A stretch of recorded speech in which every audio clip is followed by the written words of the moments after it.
Šarūnas Zablockis, Vilkaviškio komandos vyriausiasis treneris. Šarūnai, pralaimėtos trečiosios mažojo finalo rungtynės.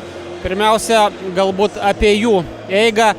Vienu metu turėjote net 15 taškų pranašumą, įspūdinga pradžia šitų rungtynių. Atrodė, kad čia galit sugadinti šventę Šakiuose vietos sirgaliams. Kaip pavyko tą pranašumą susikrauti ir kodėl nepavyko bent kažkiek ilgiau jo išlaikyti? Pirmą kėlinį žaidėm, kaip čia pasakyti, tikrai gerai pagal planą. Antram kėlinį niekas mums čia neleido žaisti, dar aišku tos traumos, trumpa rotacija, žinau, patirties trūkumas ir normalu tos bangelės tokios, po to nebesugebėjom iš tų duobių išlipti tiesiog. Mantvydas Žukauskas patyrė traumą prieš ilgąją pertrauką, buvo išvežtas į ligoninę, likot 7, žinant, kad prieš tai dar 2 labai svarbių žaidėjų neturėjote. Na ir kaip su tokia rotacija sezono paskutinėsias rungtynės žaisti apskritai reikėjo? Tai kaip iš visų jėgų, nebeturim ką prarasti arba paskutinės, arba dar būtum turėję šansą Vilkaviškį, bet jau nebeturim jo. Pati mažojo finalo serija 0-3, ar toks jau didelis tas meistriškumo skirtumas, kaip apskritai tą seriją vertinat ir kiek apmaudu, kad šį kartą liekat be medalių? Tai apmaudu, medalis, ne medalis, tiesiog norėjosi geriau sukovoti, pabandyti laimėti, bet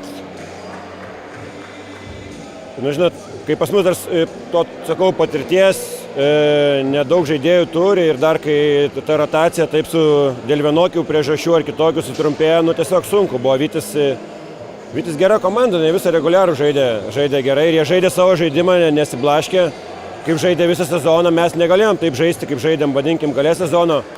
Ar serija su Šilutė, su Marijampolė, tiesiog tokios objektyvės priežastys neleido to.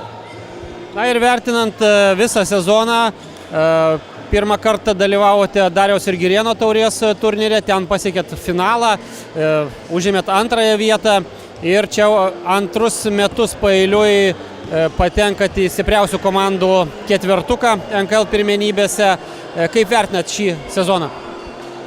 Žinau, ne man vertinti, aš tai visada noriu laimėti, bet iš esmės tikrai žaidėjai patobulėjo, kurie norėjo patobulėti. Šitas sezonas ir papuolimas į tą, vadinkim, negalima sakyti finalinį ketvirtą, bet į pusfinalį. Tai tikrai buvo 2 sunkesnis negu pernai, nes turėjom daug visokių problemų sezono metu, bet tikrai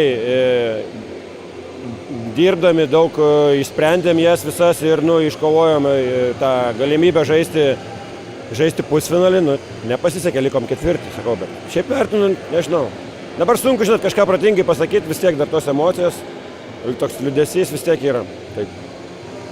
Tai turbūt reikės viską apmastyti, suvirškinti ir atsikvėpus vėl kibti į darbus. Taip, dar aš pats atsikvėpti neturėsiu progos, bet tai kažkaip kituose darbuose apmastydami